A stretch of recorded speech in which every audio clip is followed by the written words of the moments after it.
Hello, and welcome to this second lecture of this course, Winning Value Proposition Development. This is the lecture on understanding what is a value proposition.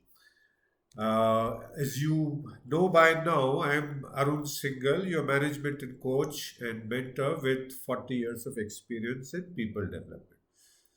So, in this overview section, we're going to give you an overview of how to develop a value proposition to help you build your business, current business or new business. There are three things that we're going to do in this. One is to talk about what is a value proposition, which is what this lecture will do.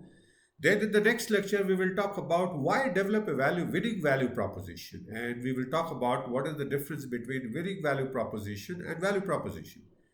And in the third lecture of this section of overview section, we will take a quick look at what is the winning value proposition development process. How can you go about developing a winning value proposition? So that's what is for you in this section and in this lecture. So let's start going forward. So, what do you think is a value proposition? Any thoughts? You might have heard this word in many places. So, what is your thinking? What is a value proposition? So, as I see, value proposition of a product and service, it is associated with a product and services, right? And it is a short, persuasive description of the product and service that can arouse the interest of your target customers to obviously start using your product, right?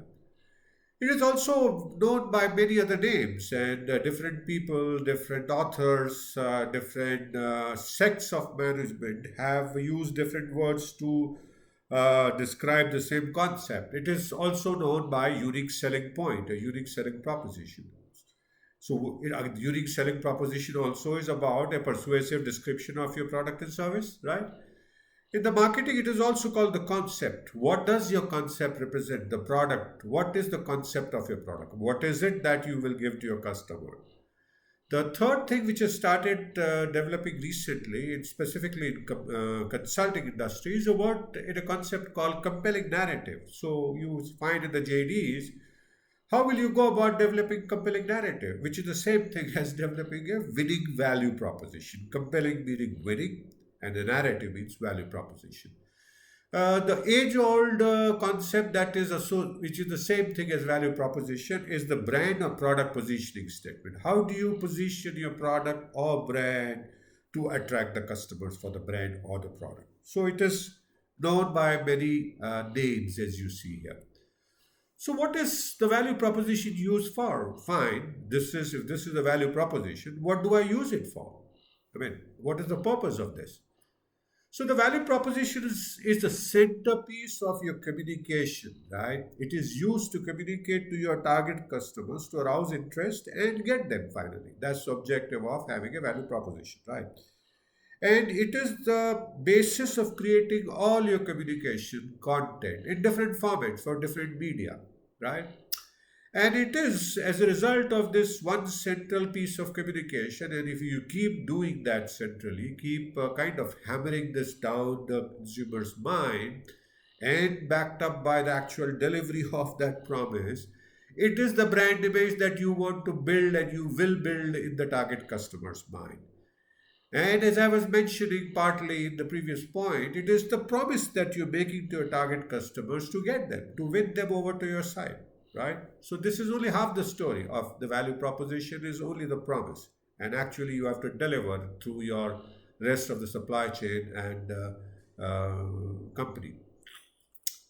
So what does value proposition look like if it is such a important thing? What does it look like? How does it kind of, can I touch and feel, see it? Or is it only a very nebulous things like in a brand image in the mind of the consumers? Sure, let's look at how does it look. I'm going to illustrate this with an example.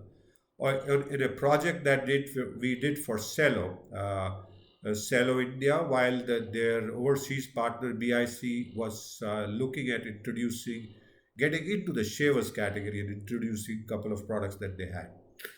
So this is what it looks like. If you look, step back and look at, it's a couple of two paragraphs at best, and a visual image that communicates what is the promise of this brand. And this includes, as you see on your screen, the brand name. What is the name, brand name? Because ultimately, your promise must be known by the brand name. Who are you competing against? Because the current customer must be using, your target customer must be using a product from a competitor. And if that is your target competitor, then you include that in this. Then you talk about the target customer. Whom are you targeting in this? And for that target customer, what is the core benefit that you will provide versus the product and services that you're using from target competitor? And what is the reason that you think you can tell the customer why would you be able to deliver that benefit? And it also includes, as you see the second paragraph, a secondary benefit, which it's like, a second hook that you can throw in. So if you read this through, it's, let's say, the Cello Safe and Ready is the brand name, Cello being the master brand, the company brand name, Safe and Ready being the product. And this was a shaver that offered safer and more convenient way to shave than what the customers were using today. They were using double-edged blades. Among whom are the target customers? Among the young boys and men between the 16 to 25, because it has a unique metal bar below the blade. So this product had a blade, and below that there was a metal bar. And what it solved the problem of the young boys and men who started shaving. They used to get ugly nicks and cuts when shaving because they were not experienced in shaving. They were first timers. So it prevented those ugly cuts in it because of that ugly bar. Sorry, that because of that steel bar below the blade. So it prevents the shaver from coming in touch with your skin accidentally and giving you ugly nicks and cuts. And it uses only single blade as recommended by dermatologists. So we threw in some other points to convince the people. Then there is a secondary benefit, as you say. It is also safer in your hands and fingers. The safety is not only for your skin and the face, as the blade is pre-assembled with a shaver, helping you avoid the unnecessary cuts taken place while fixing and removing the blade to the handle. So do you see, this is what a value proposition looks like. So it has a brand name, it has a target customer for who is using a competitor's product, and you're providing a core benefit to that target customer and saying, hey, this is the benefit, a more convenient and safer way to shave because of the construction of the product, of having a metal bar, unique metal bar below the blade, and it comes in a pre-assembled form, and hence, kind of, why not use it? So it's a promise of the brand, and that's what a value proposition looks like. Get a good idea of what does it feel in flesh and blood? Wonderful. So what do we do next? So in the next we will talk about why do we need to develop a value proposition? Can we not live without developing value proposition earlier in decades earlier or even now? And that's what we will talk about in the next module. So thank you so much for watching this video where we talked about what is a value proposition, and we tried to understand what does it look like, what does it provide, why do we need to kind of what is the point of having a value proposition in this course on winning value proposition development. I hope you are beginning to enjoy and learn something new, and I look forward to seeing you again in the next lecture.